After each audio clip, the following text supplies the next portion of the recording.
సిద్దిపేట జిల్లా కుకునూరుపల్లి మండలం లకుడారం గ్రామంలో వన మహోత్సవం కార్యక్రమాన్ని ఘనంగా నిర్వహించారు.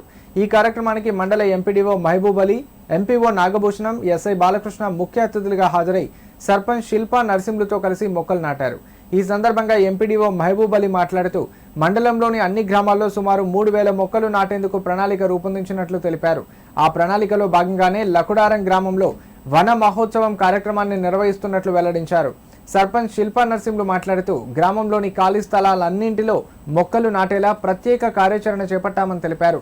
అలాగే లకుడారం నుంచి బొబ్బాయిపల్లి వెళ్లే రహదారి వెంట ఇప్పటికే 500 మొక్కలు నాటినట్టు చెప్పారు. గ్రామ ప్రజల సహకారంతో లకుడారం గ్రామాన్ని ఆకుపచ్చని ఆరోగ్యవంతమైన గ్రామంగా తీర్చిదిద్దేందుకు కృషి చేస్తామని ధీమా వ్యక్తం చేశారు. ఈ కార్యక్రమంలో ఉప సర్పంచ్ ఎల్లు శ్రీనివాసరెడ్డి, వార్డు సభ్యులు, గ్రామ పెద్దలు, ప్రజలు, యువకులు పాల్గొన్నారు. మన గ్రామంలో ఇప్పుడు వనమహోత్సవం సందర్భంగా పెద్ద ఎత్తున అందరూ పాల్గొని విజయవంతం చేయడం జరిగింది. 500 మొక్కలు నాటడం జరుగుతుంది. దీని వలన ఫ్యూచర్ జనరేషన్కి పచ్చదనాన్ని ఏర్పాటు చేయడం కోసం, నేలకోతను తగ్గించడం, కాలుష్యాన్ని నివారించడం కోసం చెట్లను ఏర్పాటు చేసుకోవడం జరుగుతుంది. కాబట్టి ప్రతి ఒక్కరూ చెట్లు నాటిన వాళ్ళు మనవంతు బాధ్యతగా తీసుకొని చెట్లను సంరక్షించే బాధ్యత కూడా తీసుకోవాలని కోరుకుంటున్నాను.